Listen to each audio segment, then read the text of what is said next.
Hey, what's going on? It's Bill Burr, and it's time for the Monday Morning Podcast for Monday, January 27th, 2020. What's going on? How are ya? How's it going? How are you people? I hope you're having a good day despite the fucking horrible day that it was yesterday. I'll get into that later. I'll try to make you laugh first as opposed to fucking dwelling on that fucking horrific shit. But now I brought it up. How do I segue? Well, I'm in New York City right now. Home of the fucking, the greatest fucking slice of pizza you ever fucking had. According to people here. And then people in Chicago, it's not big enough. It's not deep enough. You know what I mean?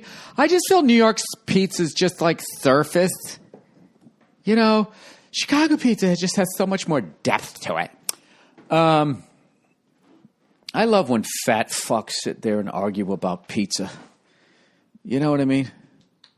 That's like a great thing. That's another great thing about living in a first world country. You can get into a fist fight over who has a better slice of pizza for your fat fucking dad bod. They use too many fucking anchovies. Just eat your slice and shut the fuck up. Just be happy you didn't have to walk 5 miles for fresh water. You tubs of shit. But having said that, if you can recommend some good pizza, old Freckles here is all about it. I'll go try and get me some. Get me some of that. Give me some of that fucking pizza. I just got here. I took the red eye. I do what I do a lot when I go to the airport. Bill, what is it that you do at the airport? Well, I put on my fucking headphones and I listen to some music. And as I listen to the music, I start fantasizing that I'm the person doing it. You know, and I just sort of drift off into, me shirtless singing some rock song. You know, nobody commenting on my alabaster torso, actually enjoying it, attracted to it on some level. You know, I just disappear into my freckled fantasy. And then all of a sudden I'm like, wow, there's like nobody here in the terminal. And then I look and they're already on group 3. And I'm like, fuck. Fuck, man. I'm group 1. All the overhead compartment space is going to be gone. So I get on the fucking plane. I flew in. It was an old plane. It was a wide body. Notice I said that. I didn't say fat. I didn't try to body shame this airplane. The old 242. 4 in the middle, 2 on the sides, right? And I get there, and of course, everything's all fucking taken up. So I start doing my indignant white guy shit. Really? I paid for a first class ticket. I can't get overhead fucking compartment space. Sir, if you could just relax. 9/11. Why are you being hostile? Whatever the fuck they said. I didn't flip out too much. I was like, well, I finally figured out a way to do it, right? I had to stick it in diagonally, and then I tried to jam my backpack up there because there was no room for it underneath the seat, which I would have done, but there wasn't any room. And I finally get the thing fucking closed, and in comes this guy who's sitting, next to me. Just an unfortunate looking human being. You ever see somebody that's older, and despite the fact that they're older, you don't even give them a break. You're just looking at him like, this person was never good looking.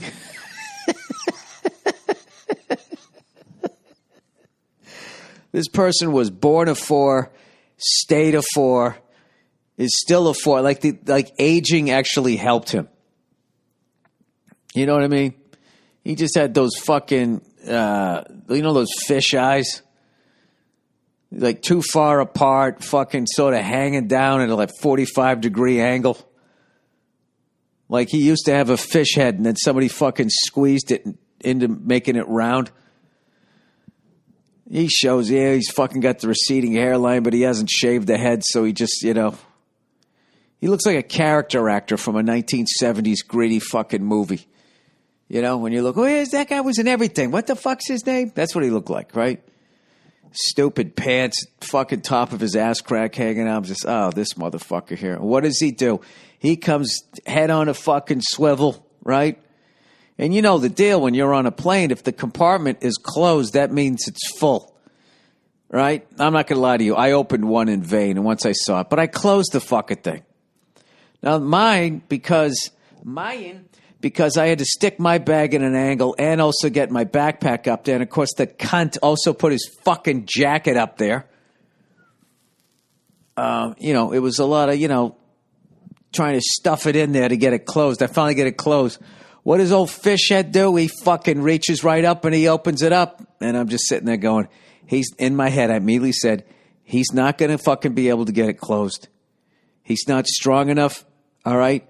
Fish people do not do push-ups. He's not going to have the tricep fucking strength that he's going to need to close this fucking thing. And I sat there like the wise old bald man that I am, and I watched him make two of the most pathetic attempts. You remember the first time you tried to do a pull-up? If you'd never done one in your life, it's like those fucking muscles, they're not even developed. You don't ever use them. You don't like, it's like you got a fucking bar over your bed and you pull yourself up in the morning. You never use those whatever muscles those are. I remember the first time I tried to do a pull-up, it was like my back was paralyzed. You have to fucking start, wiggling around like a fucking goddamn bug caught in a spider web, kicking your feet, trying to get up and over the bar. So this fucking guy, right?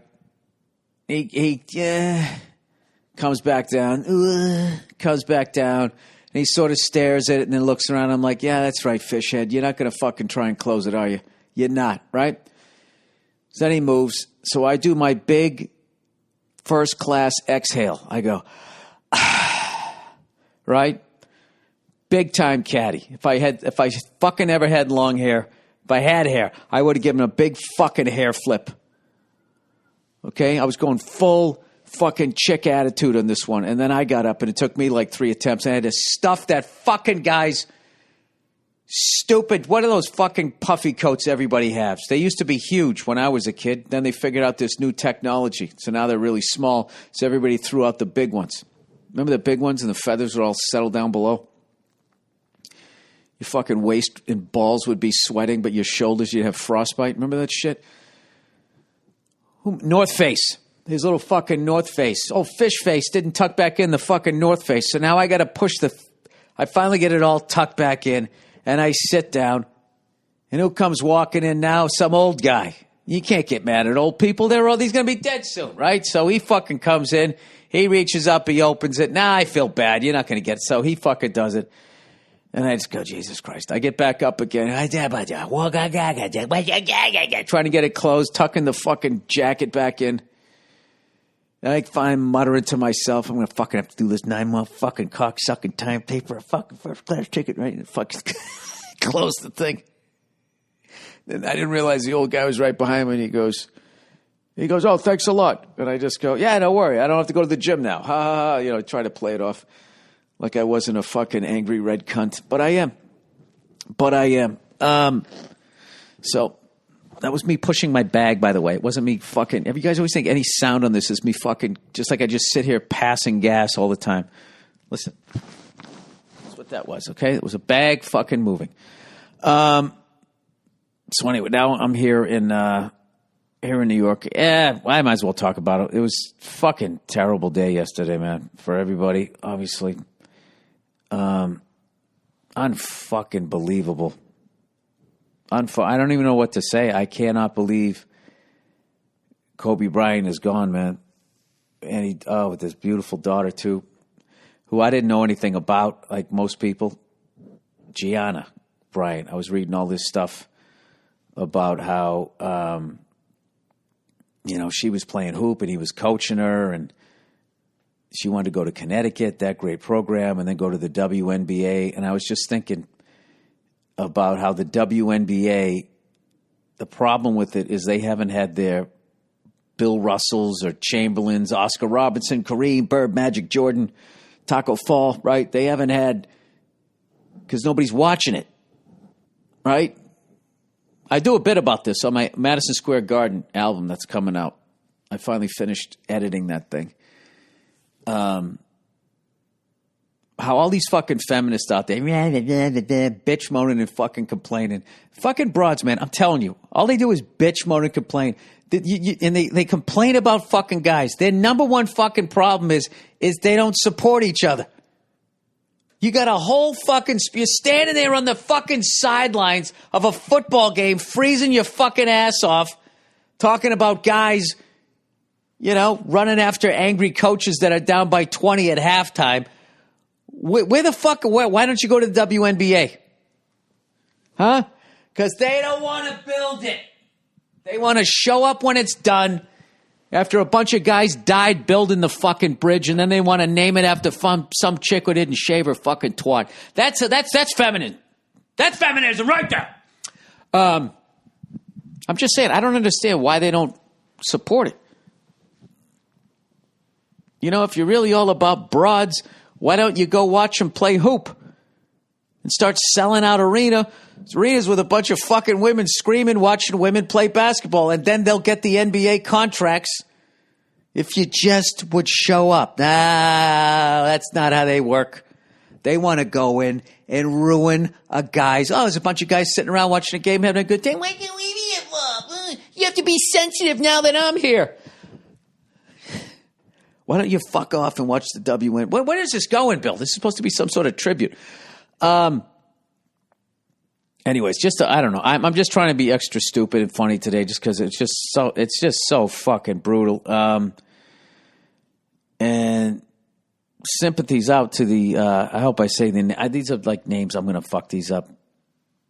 The Altobelli family, John, Kerry, and Alyssa. So, and they have like a sister. No, they have a son, and another son, and a daughter. And those two poor kids lost a sister, their mother, and their father, man. It's just fucking brutal. Sarah and Peyton Chester. And then Kobe's assistant coach, Christina Mauser. And then the pilot, Era Zobayan. I hope I said that right, man. Just condolences to anybody who knew them. It's just fucking brutal. I got to tell you, as a Celtics fan, I can't believe Kobe's gone. Because it's just... Kobe just won. He always wins. And I think like a lot of people, just seeing somebody like that get taken, you're just like, yeah, that really can just happen to anybody at any time, man. Shout out to the BBC. I hope you guys are doing all right. I don't know how you shake that one off. I really do not know how you don't know what Kobe Bryant looks like and you show LeBron James footage. I started to watch the clip. It was so fucking embarrassing. They show Kobe Bryant with his daughter, Gianna. Every picture, like the two of them. I mean, I got to tell you, those pictures is my goal with my daughter. And she was smiling like that. Anybody can make a 3-year-old. If you're a 3-year-old's father, she's going to have an ear-to-ear grin when you show up. But when they're 13 and they're still smiling like that, you're a hell of a father. So, I hope I pull that off at some point. But so they have this amazing picture of Kobe and his lovely daughter. And, they have 1978 to 2020. And then as they're talking about the tragedy and Kobe Bryant and everything he did in the NBA, they were showing footage of LeBron James. And I'm not exaggerating. LeBron literally turns around. You clearly see on the back of his jersey, it says James. They literally, aside from the fact they look nothing alike, he has his name on the, they did wear the same jersey.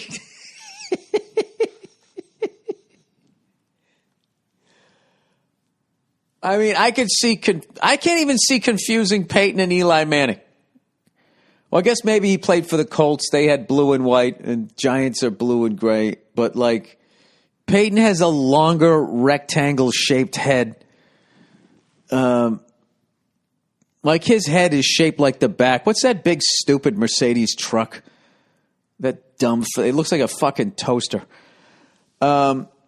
Why the fuck am I making fun of Peyton Manning's head? Because it's a fucking tragedy. I don't know how to weave my way through this. It's just fucking... Ugh.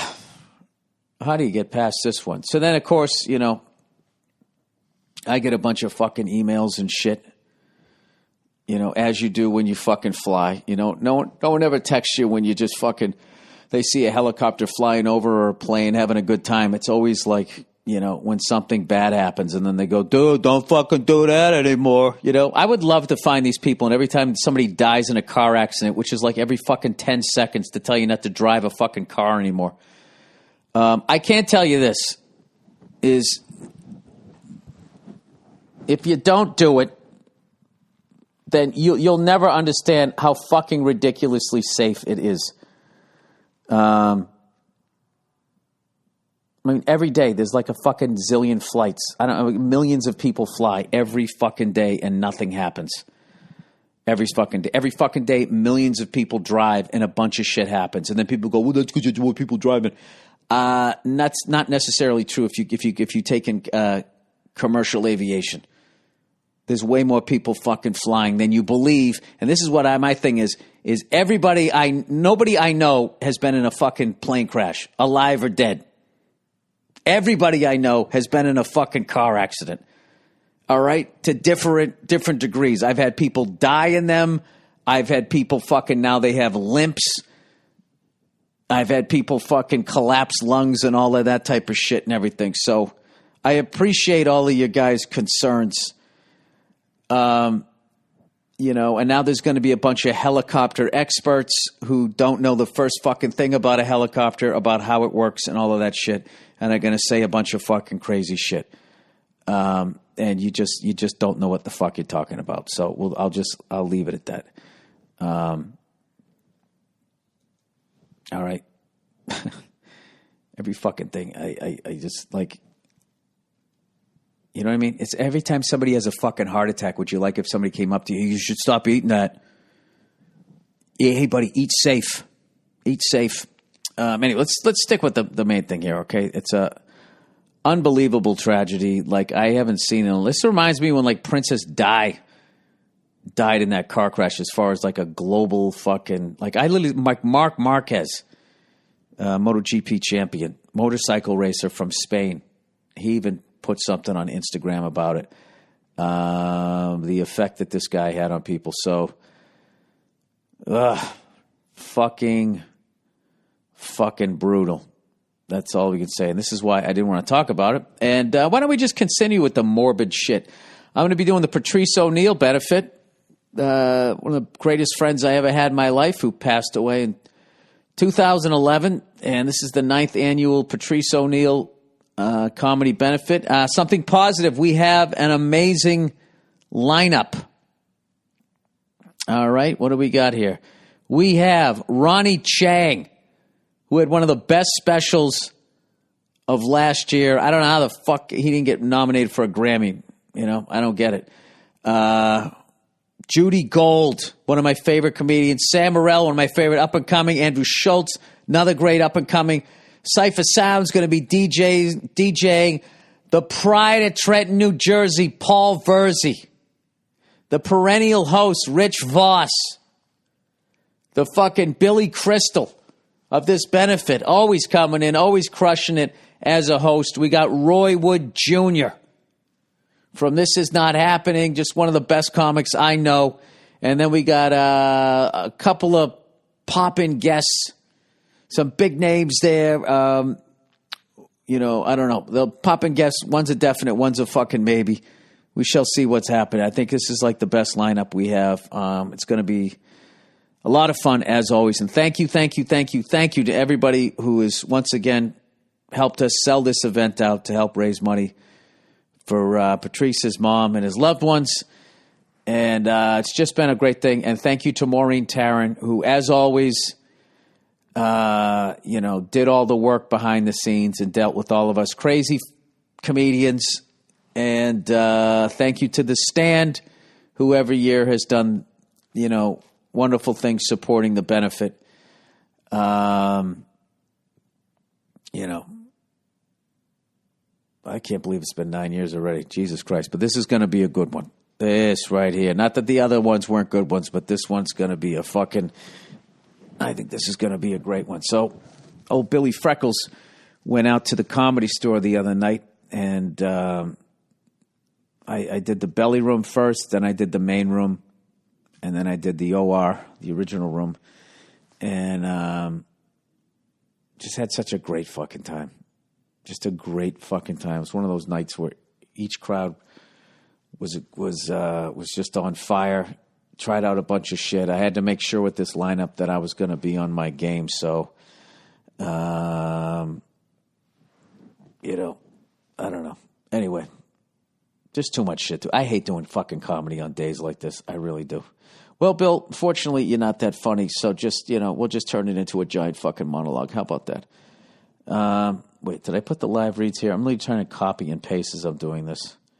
Oh, by the way, thank you to everybody who enjoyed the Don Gavin podcast. Don is somebody that I learned so much from, and when I was coming up in Boston, and just one of the funniest bastards ever. And I didn't realize I fucking hated that I didn't get into it until the end of the interview. But speaking of the NBA in a positive way, Don Gavin was fucking there at basically the inception. I have to talk to him more about this. I want to get him back on my podcast to talk about the people that he saw. He used to go to the Boston Garden. I read that book I mentioned earlier this year. I read that book about Bill Russell and Bob Cousy. And it's as much as it's about them and all the racial horrific stuff that Bill Russell had to go through, it's also subtly a history of the NBA from the beginning right up until, the end of Cousy and Bill Russell's careers. And when Don Gavin was going in the late 1950s, I love that I read the book. I was just like, so there was like nobody there. He goes like, oh yeah. He goes, I watched the Celtics win the NBA championship in like 57 or 58 for like a half-filled Boston Garden. Imagine that. And they used to go to like almost every single game. So he probably saw him play the Minneapolis Lake. I didn't even ask him about the different franchises he saw. Probably saw George Mikan, all of these guys, a young Wilt, a young Bill Russell, all of that. He was at the Bob Cousy retirement ceremony with that guy in the upper deck famously loved, "We love you, Coos." And he was also there at the inception of the great, second to none as far as I'm concerned, Boston comedy scene that started at the Ding Ho. He was there, and it was amazing. I had one of my favorite comics of all time sitting across from me, and I just wish I got more. It's towards the end of the interview that he starts talking about, I started talking to him about first concerts he went to and shit like that. Yeah, so I like to think it's a good interview. Sorry if I'm a little fucking jet lagged here. I fucking took the red eye back. I got like 5 hours sleep. That fucking fish head guy when my Bose headsets fucking wore out, I finally took them off. I wanted to sleep on my side, so I had to take off the headset. And I'm fucking rolling over. I just hear that guy snoring, and I just muttered, yeah, of course he fucking snores too. Goddamn fish-headed motherfucker with his fucking no arms and his fucking snoring goddamn fucking nose.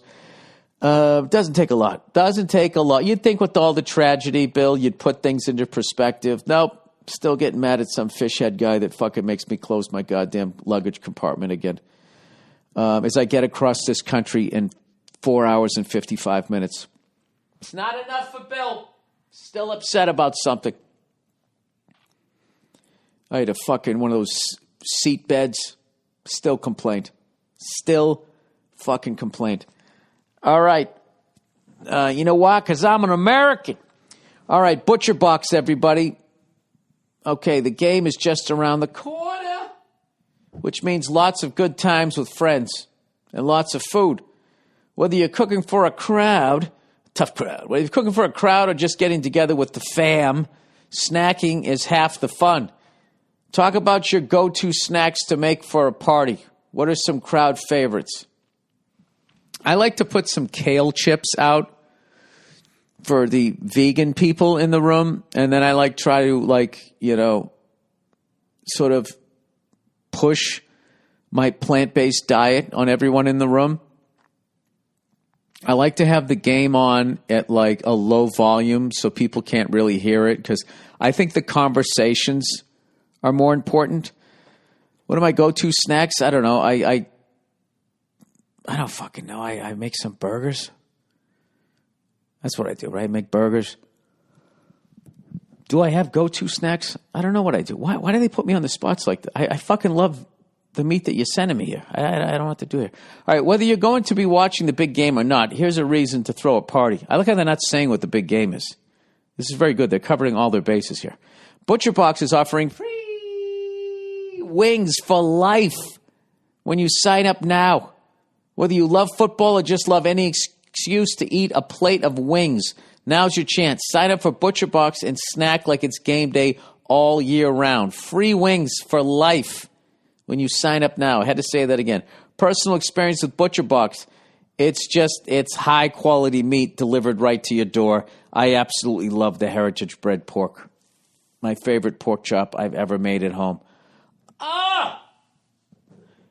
I ate that thing. I thought about it for 3 days. That's how good it was. All right. Every month, ButcherBox ships a curated selection of high-quality meat right to my home. All meat is free of antibiotics and added hormones. Each box has 9 to 11 pounds of meat, enough for 24 individual meals or 4 fat fucks to finish in one sitting.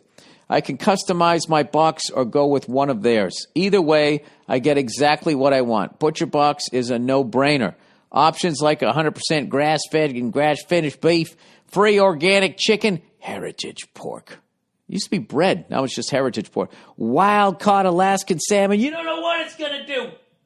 Coming to Saturday, that wild Alaskan salmon's going to go run wild on you. And sugar, nitrate-free bacon.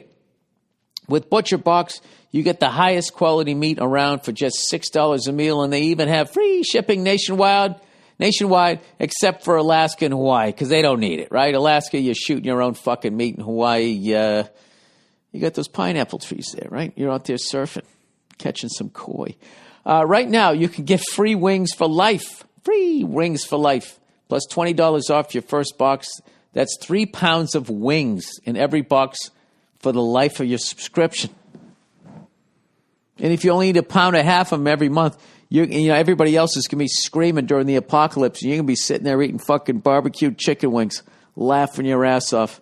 And when you're done with them, you can throw the bones at the zombies. Plus $20 off your first box. Just go to butcherbox.com/Burr or use promo code Burr at checkout. That's butcherbox.com/Burr or use promo code Burr at checkout. All right. Oh, my God.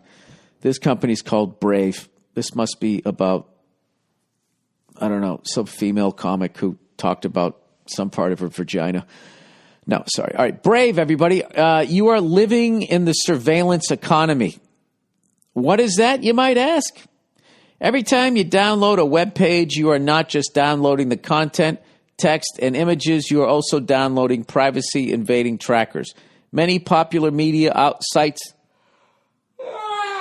Sorry, 4 hours sleep last night. Many popular media sites have over 100 trackers on every page. You're being profiled and tracked across the web. So what, you might say? Your digital profile includes information about you, such as your search and watch history, your personal beliefs, or your location, everywhere you've been, and even your current GPS coordinates. These digital profiles allow companies to have you have never heard of to maintain intimate profiles about you and everyone you know. Data collected about you can be used to manipulate both you and society at large. But there's a way to protect yourself and remove the surveillance economy. Start using Brave.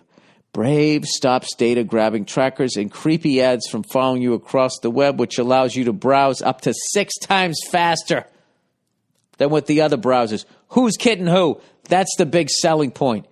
All right? You can get to your porn 6 times faster without anybody seeing you do it. Here's an important fact about us. Brave isn't anti-ads. Brave is anti-tracking. Brave users can choose to opt in to Brave ads, a privacy-respecting ad network run by Brave. Brave never sees your personal data or behavior, let alone sells that information for profit, and you'll never see an ad from Brave unless you explicitly choose to participate. With Brave ads, you can earn rewards. Jesus, Bill. With Brave ads, you can earn rewards for any ads you choose to view. That's right. Out of the box, Brave will block ads and trackers, but you can choose whether you want to see the ads, how often they appear, and get rewarded for your attention if you click on one. How does Brave make money? If you choose to opt in to Brave ads, Brave takes a cut of the advertising spend. What? A cut of the advertising spend whenever you choose to view an ad. There's a typo in there somewhere. That's how Brave earns money and keeps the browser free. It takes less than 60 seconds to switch to Brave, import your bookmark with a one click, and start enjoying a better internet. Listeners of the MM Podcast can easily switch to Brave today. Go to brave.com/Burr and download Brave today. That's brave.com/Burr and switch today. All right. Jesus Christ. The reeds are on fire. No, they weren't. Fucking goddamn yawning my way through that shit. All of a sudden, the tiredness of being on a red-eye flight. But I had to do it. You know why? Because I had to put my lovely daughter to bed before I went on the plane, man. She's a riot. So I got her doing this thing, right, where every year for her birthday, I make her a homemade chocolate. I make a yellow cake with chocolate frosting, right? So I would sit there and be like, who made your cake? And she'd be like, Dada. And I'd be like, why? And she'd be like, because he's hungry. So I'm like, no, not because I'm hungry. I made it because I love you, right? I kept saying that. So now she says it. I go, who made the cake? And she's like, Dada. And I go, why? And she goes, because you love me. I go, that's right. So now I do it for everything. Why Dada put you on your shoulder? Because you love me. Because that's been my big thing. You know, when you have a kid, one of the hardest things is before they can comprehend the English language, the frustrating thing is you can't communicate to them how much you love them. And it drives me up the fucking wall. And now she's starting to get it. I hope. Anyways, I'm probably going to drive her nuts with it. You know when somebody agrees with you? No, when you agree with somebody? You understand how much I love you? Yeah, I get it. No, you don't get it. You don't get it, man.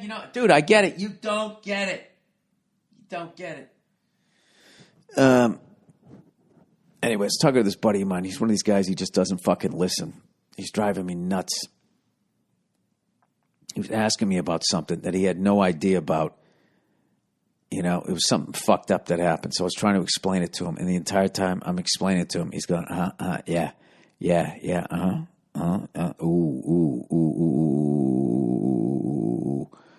Like, fucking, I'm like, what are you doing? Because what it is he wanted the information, and then I could already hear the fucking wheels spinning on how he was going to just fucking take what I just said and just go walk off and talk about it. I don't know. The older I get, the more fucked up I realized I am. And the more I realize how fucked up I am, the more I see it in other people. And I don't know. I want to say it's making me judge people less because I'm seeing how fucked up I am and how complex a human being is. And how they're not just this thing or that thing. But I was still upset with that fish head guy. Even though it was 100% my fault that I didn't fucking... I had my headphones on. And I said to myself, Bill, make sure you don't have your headphones on a half hour before. And you know what? Those sneaky bastards, they started boarding the plane 45 minutes earlier. So it wasn't Fishhead's fault. And even if it was his fault, he had a fucking fish head. Isn't that enough? Isn't that enough, Bill? Isn't that enough for you? By the way, the second half of the Bill Burr podcast, which has been doing, I want to say, really well, will be released on Wednesday of this week. And we just did another one. And old Billy Freckles has been off the cigars for 2 weeks. That's it. That's all I need. 2 weeks. And now I look at him and I just go, I don't want to fucking do that. I don't want to do it anymore. So somebody who's out there who knows about addiction, can you explain my level. All right? Because I'm one of those people that you would be like, you are addicted to nicotine. Right? But then it should have been hard for me to quit. How come I can just go like, you know what? I'm not fucking doing that anymore. And it's hard for 3 days. And then 2 weeks later, I'm like, yeah, I'm never doing that again. Why is that? Like I was actually thinking today when I got out of the fucking taxi from the airport. And I was thinking how little sleep I got. And I was like, well, thank God I didn't drink. You know, because then I really would have been feeling like shit. But just the thought of even going out and having a drink now is like, I think I passed that fucking point of even giving a fuck about it. I was just like, you know, I'm never doing that again. Why would I do that? I actually really enjoy watching people get shit-faced, though. Like, I can totally be around it. And I enjoy watching people get shit-faced, not because I'm judging them or laughing at them. I'm relating to it. It's like, so that's what I looked like. Oh, I've said that before. There, a phone call is going to be need to be made sometime around 11:57 a.m. the next day when you finally get those greasy eggs and you say, I'll fucking call it. I'll call him, Jesus Christ. Hey, listen, I know, you know, was kind of hoping you were going to pick up. You know, I don't really remember what I said, which is always a lie. But I do remember that you seemed, I feel like we had some sort of disagreement. You know exactly that you had a disagreement. I hope there's not any weirdness if I did anything to make you uncomfortable or if I said my true feelings about some things. I'm sorry. I don't miss that at all. And I don't miss smoking cigars. It's fucking weird. When I was smoking them, the thought of never doing it again, I was just like, that's going to be fucking brutal. Now I don't do it. Hey, it's great. I love it. No problem. So now what do I do? Huh? You know, I don't drink. I don't smoke cigars. You know, I don't know about this fucking helicopter shit now, you know. People are all my friends, everybody's, you got to stop doing it. You got to stop doing it. So if I stop doing that, what the fuck do I do now? What do I do? People, if I'm not killing myself or attempting to kill myself, how do I fill the day? That is my question. You know what I'm going to look up right now? I'm going to look up sober life activities. Sober life activities. All right. Now I got my eyes shut. I'm not looking. I'm gonna try to guess. They probably will have 10. I'm gonna try to guess some. Join a sports league. Take up a hobby. Get into cooking. Take a cooking class. Join a gym. Go on walks. Watch some live music. Take a vacation. I wonder what they can say. All right. Substance abuse, 30 fun, 30. 99 things to do when you're sober. Throw a sober dinner party. Oh, yeah. I got to tell all you users out there, man. This is the fun you're missing. Throw a sober dinner party. Invite your closest friends over for dinner and dessert. Substitute alcoholic beverages for delicious and refreshing fruit-infused cocktails. Pick a playlist with piano or classic tones to keep the vibe classy and elegant. Check out Spotify's already made playlists according to the mood or genre. All right, fuck that. Rejuvenating spa day at home, solo or with friends. Invite a few girlfriends over for herbal tea. I like this. Couple chicks over. I get a massage out of this. What's going on here? Is this for women only? Watch movies and give each other manicure and pedicures. Don't forget the face mask and hair conditioning treatments too. This is a fun way to pamper yourself and help improve your appearance at the same time. Okay. All right. Number 3, guys' night out / girls' night out. Plan a weekend to go camping, fishing, or to a sporting event in town. I would go camping or fishing. I wouldn't go to a sporting event. You watch everybody else getting shit-faced, having a good time. Exercise. Run, box, do yoga. Okay, I got this one. Here we go. Hot yoga, hike, swim, anything. Just get out there. Stretch it out. Break a sweat. Exclamation. Yeah, fuck this. Go for a drive. Bubble baths, not just for women. Hey, Bill, you don't drink half a bottle of bourbon anymore. What are you doing instead? I take a bubble bath. Is there anything more boring than taking a fucking bath? Jesus fucking Christ. And you're just sitting there in your own filth in that fucking dirty water, and it's just so goddamn hot. I always feel like, this must be what it's like, the first 5 minutes, if you accidentally encountered a tribe of cannibals and then they stuck you in the pot. Like, at first it's like bathwater.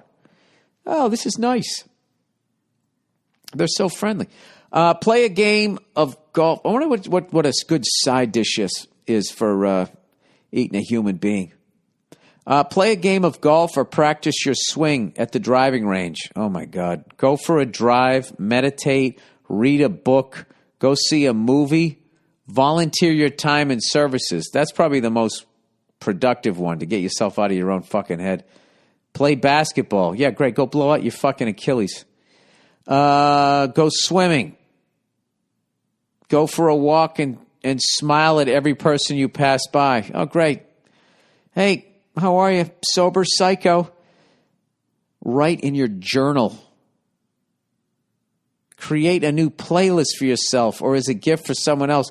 Oh, my God. This is showing why people get fucked up. Plant a garden. Organize and clean out your closet and donate at least 10 items. This thing's all over the map. Are you trying to not be a hoarder? All right, fuck this thing. This person claims 99 things to do sober. Clip your toenails. See if you can get it in all one piece. No, sorry. Go to local cinema. Subscribe to TV streaming service. Watch to your heart's content. Watch all the Golden Globes and Oscar nominees for Best Picture. Revisit all seasons of Game of Thrones before the final season. Watch all 10 seasons of Friends. Oh, my God. Why would you do any of this to yourself? Put on a movie marathon. Buy a crossword puzzle book. Learn ballet or tap dancing. I would learn tap dancing because I just think it would be fucking hilarious if in secret you became really great at tap dancing. And then when you just busted it out. Put on Yankee Doodle Dandy. Dun, dun, dun, dun, dun, dun, dun, dun, dun, dun, dun. You do the big windmill. And people are like, what in the fuck is going on? And you just have this crazy smile on your face. Go ballroom dancing. Watch Cirque du Soleil. Go to a theme park like Disneyland. Dress up and attend the opera. Attend an art exhibit. Listen to songs of all your favorite singers in one night. Woo! This is better than getting boozed, man. Sing in a karaoke place in front of a lot of people. Play board games. I'm going to start crying. Go on an alcohol-free food trip. Relax in a bubble bath. Have breakfast in bed. Update your fashion sense. Read celebrity websites and keep up with the Kardashians. This is all why people drink. This is really pathetic. Run around the neighborhood in really nice running shoes. Oh, yeah, this is so much better than heroin. Sign up for a gym membership.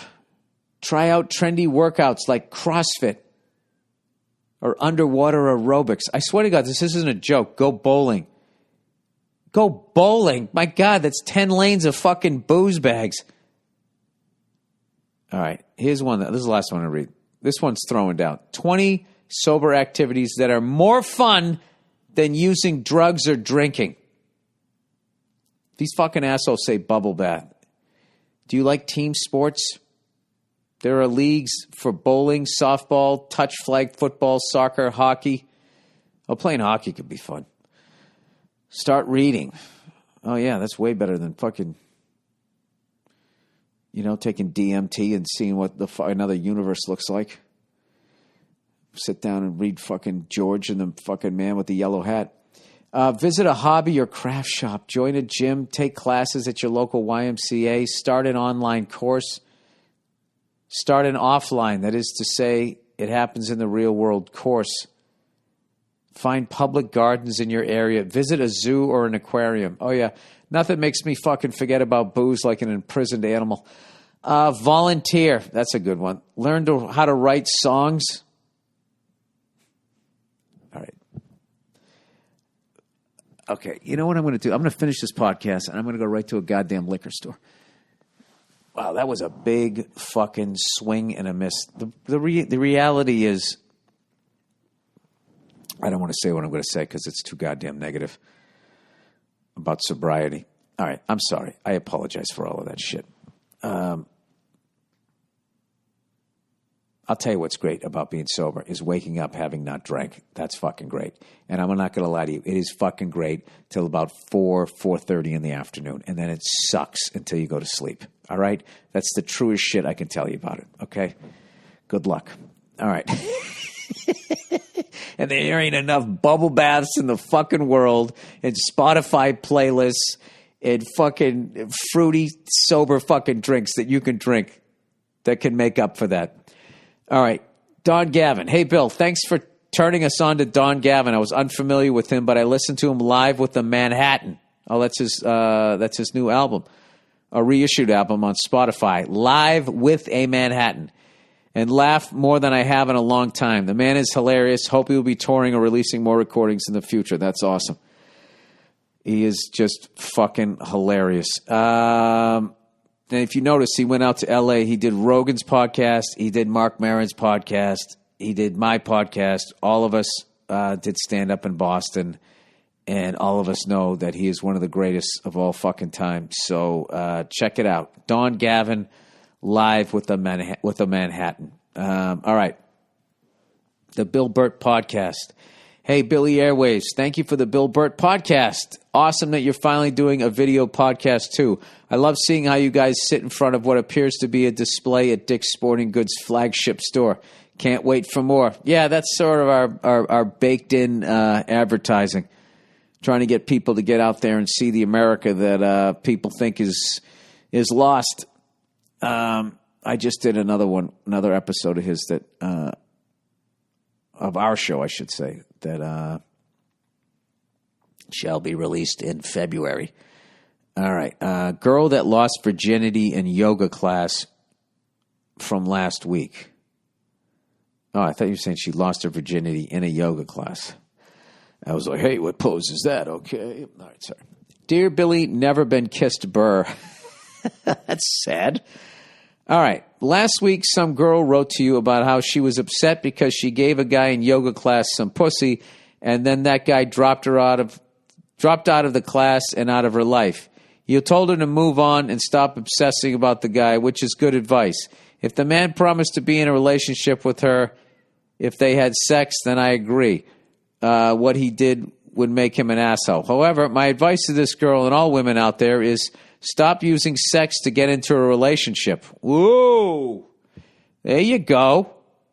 Pussy isn't special to men like you think it is. It's important, but not special. Listen, I know you guys aren't going to like the way this guy's saying it, but he's living his truth right now. A lot of women make men wait for pussy, like this girl did for 7 months, and hold it in front of their heads like a carrot on a stick in order to lure them into relationships. The only reason you should have sex with someone is because you want to have sex with them, not because you hope to get something out of that person. Oh, my God. I believe the kids call these truth bombs. If you have sex and there is chemistry there and a relationship develops, then great. If it doesn't, it doesn't. But using the vague promise of pussy to entice a man into a relationship is shady practice. It's like a car dealer trying to sell you a car without letting you take it for a test drive first. Oh, yeah, got a little sideways there. I know what you're saying. Okay, anyway, losing her virginity doesn't make her any less of a person. Nothing was actually lost. And like you said, she'll eventually find the right person if she keeps putting herself out there to meet people. I just want women to have some perspective on where men are coming from so they don't end up bitter and confused like this girl. Thanks for the podcast. All right, you went a little hard there in the end, but I get what you're saying. That's true. It's true. It's a big fucking shell game. 3-card Monty with one vagina. It ain't going to work. Yeah, there is a lot of that. There's a lot of that out there, God damn it. Good luck, fellas. Good luck, single people. Good luck with all of that shit. Those days are behind me. I used to be a younger man with a full head of hair. I can't argue with any of that. You know? I don't if it's a car deal. It's like a car deal trying to sell you a car without letting you take a test drive first. That's fucking bullshit. Because what, like, your whole relationship's going to be based on fucking her? Although, I got to admit, you know, you could make the chick of your dreams. If she can't kiss, how long is that going to last? You know, and there's a lot of fucking stuff out there about how inept men are in bed. And then there's this assumption that women are just naturally sensual and are good in bed. And that is not the case. All right, ladies? Okay, you're not all fucking, you know, warm and open. There's a lot of fucking shut down lunatics out there. All right, fat friend. Hey, Billy Ball Buster. Love your podcast and your comedy. Thank you. You're one of the greatest of our time, in my opinion. All right, well, you're obviously not looking around, but I'll take that. I'll take it. All right. So I have a friend who happens to be pretty fucking fat, and he's also a big fan of you. So I was thinking that maybe you could give him some tough love and convince him to start living a healthier life. One time, he had 2 10-piece nuggets with 3 Sprites and 2 large fries in one sitting. And surprise, surprise, he felt like hot garbage in the morning. So as a friend who cares for him, but also doesn't know how to approach telling him how to improve his health, I think he needs someone to give him the honest truth now. The honest truth about how unhealthy it is to be as fat as he is. He is a great dude and all, but I don't want him dying of a heart attack before he's even 21. Thanks so much, and as always, go fuck yourself and have a great day. I don't know, dude. Just by the way you wrote this and how funny this is, I think that you can handle this. You know? All right, next question. No, I'm kidding. Can you imagine if I just started tapping out like that? I can't do that. You know what? You know why I can't? Do you know why I can't? Do you? What? It's time. There we go. Hey! Your host, Billy Burr. And I'm helping out the fatty for somebody else. All right. What did I say to the guy? I'd just be like, listen, you know we're great friends, right? And he's going to, yep. As he's fucking eating a fucking ham hock. I just tell him, like, listen, man, I'm worried about you. You got to start working out. All right? I'm too tired to say this the right way, so just figure out the right way to say this. No one wants to see your fucking fat tits. No chick's going to want to blow you if she's fucking got to, you know, sit there trying to fucking move your stomach around to make sure it doesn't shift down over your junk when you're laying on your back, okay? I don't know how else to put it. All right? You should have your stomach lanced like a fucking, I don't know, a medieval boil. Yeah, you can't blow out your body before you're even 21. You can't fucking do it. What are you doing? Just treating your fucking body like a rental car. It's like, how long do you plan to live? Yeah, he's setting himself up for a horrible, horrible, horrible, like no quality of life. All right? And, you know, you're going to have to spend your life with somebody. At least get with somebody you want to look at. You know what I mean? If you're walking around you're fucking gigantic, it's limiting who you can fucking go out with. Unless you got a ton of money, then you can find some fucking skinny whore that she's just fucking you and getting you excited because she's hoping you're going to have the big one, like Fred Sanford, and she can get your fucking house. All right? There's no reason to be fat. There's plenty of information out there. I'm actually supposed to watch this documentary called Game Changer, which is allegedly going to convince me that meat is bad for me. I'm going to watch it. I'll watch it. I'll see what I think about it. I'll report back to you guys with my complete lack of knowledge. By the way, did anybody watch that stupid fucking thing about don't fuck with cats? I'm so sick of those stupid ass fucking documentaries. I got halfway through that, and the chick was just making it all about herself. She was so fucking annoying. I just said, fuck this. I looked the guy's name up just to see what happened so I didn't have to watch the rest of it. That's one of my favorite things about true crime. I'm like, oh, wait a minute. This actually happened. I don't need to watch all of this. So I just Google the name and I just read it. Fucking sit there and watch 10 goddamn episodes about some fucking jerk-off that they already arrested and threw in jail. That wasn't what it was about. It was about how these people. It was interesting how they found all that evidence in the room. That was interesting. But like the woman, you know what annoyed me was the fucking tweets the people were writing like, I want to stop, but I can't. Just everything is about me with the fucking internet. Shut the fuck up. Those stupid memes. This is me watching this. Nobody gives a fuck about you. All right, sorry. Acceptance speech. Yeah, that's what I'm worried. I'm fucking watching this amazing musician. But you know what I need to know? I need to know what you look like when you're fucking doing that. Yeah. It's not about Eddie Van Halen. It's about what you and your fucking tramp stamp are doing in your fucking linoleum kitchen. All right, acceptance speech. Hey, Billy McQueen. Lightning McQueen. What happens when you win an award and have to give a speech at an award show? What are you going to say? I hope you don't play it modest. I don't know. I don't know. I don't see that happening. There is a bright side to not being nominated for an award. Okay, the bright side is you don't have to go to the show. Okay, those award shows look like a giant fucking pain in the ass. I mean, the fucking women, what the fuck they have to go through. Just vomiting up 90% of what they ate over the last 6 fucking months. They got to find a dress. They got to hope someone else isn't wearing the same dress or wore it on something else because then they get put on that who wore it better fucking horse shit. Just for you to fucking show up and most likely lose. And you wasted your whole evening. You could have been at home in your fucking sweatpants. You know? Eating a fucking steak and cheese. Just enjoying your fucking life.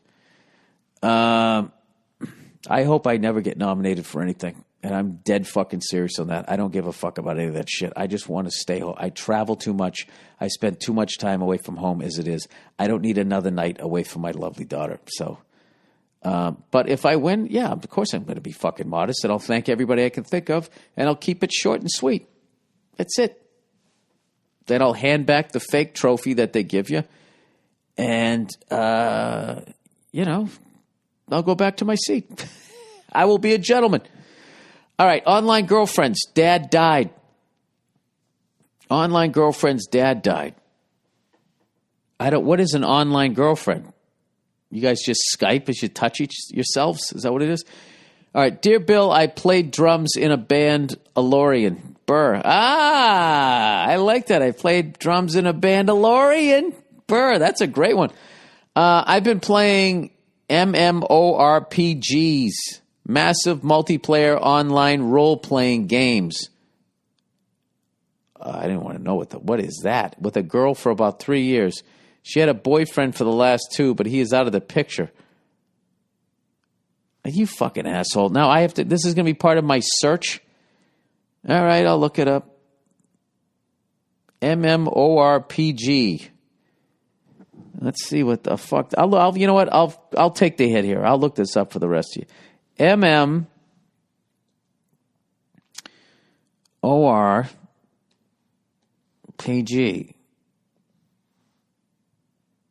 Let's see.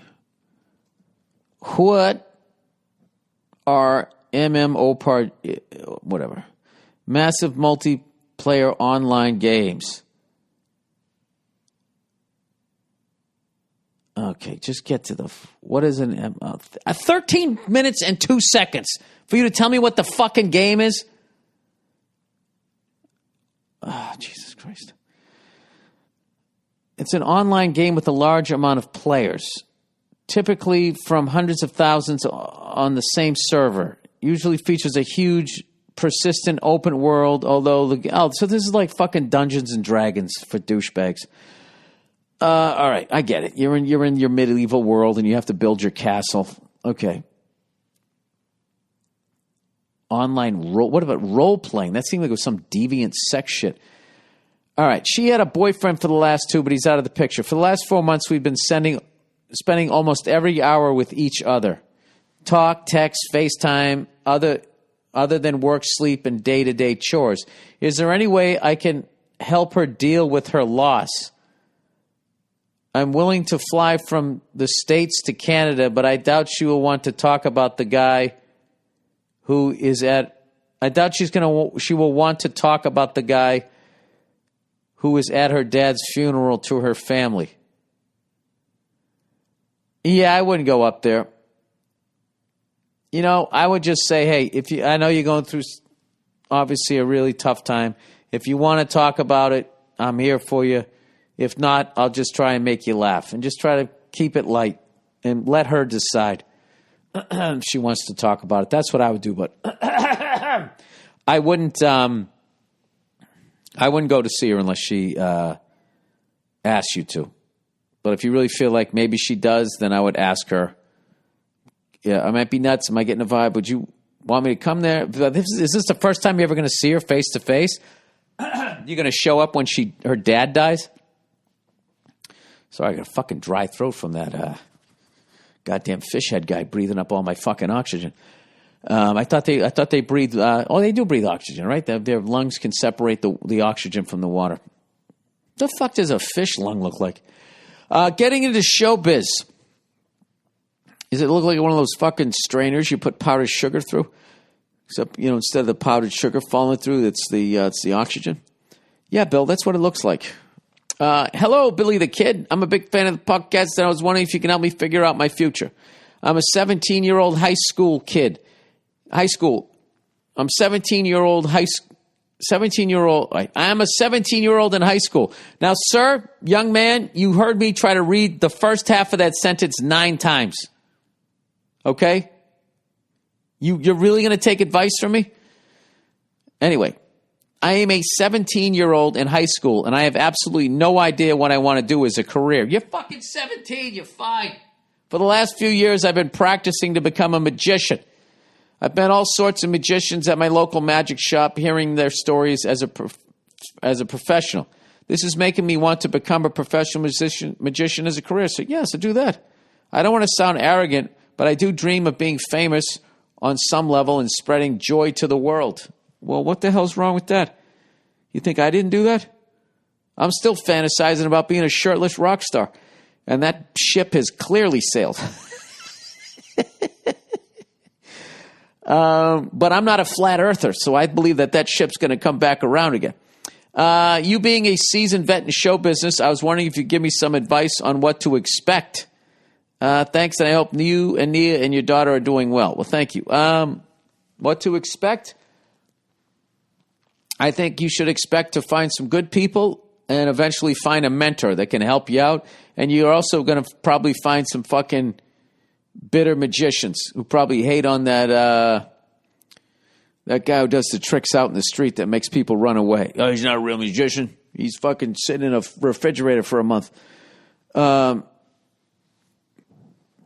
There's always going to be people trying to shit on your dream. And the more successful you get, the more shit you're going to get. That's how it works. / the more people that will act like they always fucking believed in you. But, if you keep your friends from when you were a kid and you you remember the people that were nice to you when you were coming up, you can have a really good gauge of who you are when you get somewhere, if that makes any sense. But I highly recommend show business.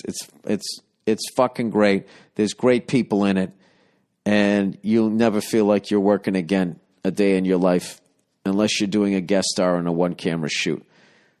Then you'll feel like you got convicted and you're in the a gulag in fucking Russia.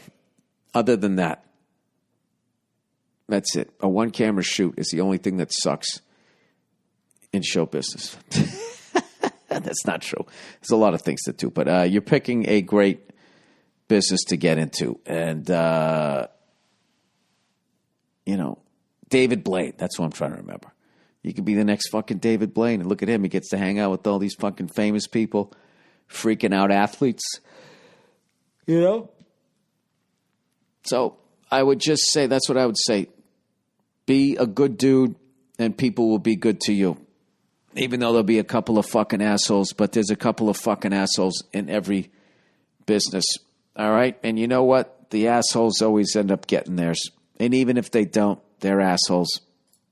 And they won't have real friends. So that's it. So congratulations. Good luck with your magic. Everybody else, go fuck yourselves. I'll check in on you on Thursday. Once again, rest in peace, Kobe Bryant. Gigi, everybody else who died. It's just awful, man. It's just so terrible. So terrible, so terrible, so terrible. Yeah, that's it. And I'm not going to say anything fucking hacky about what you now need to do as if I knew this shit before it happened, because I'm as stunned as you guys are. All right? I'll talk to you on Thursday.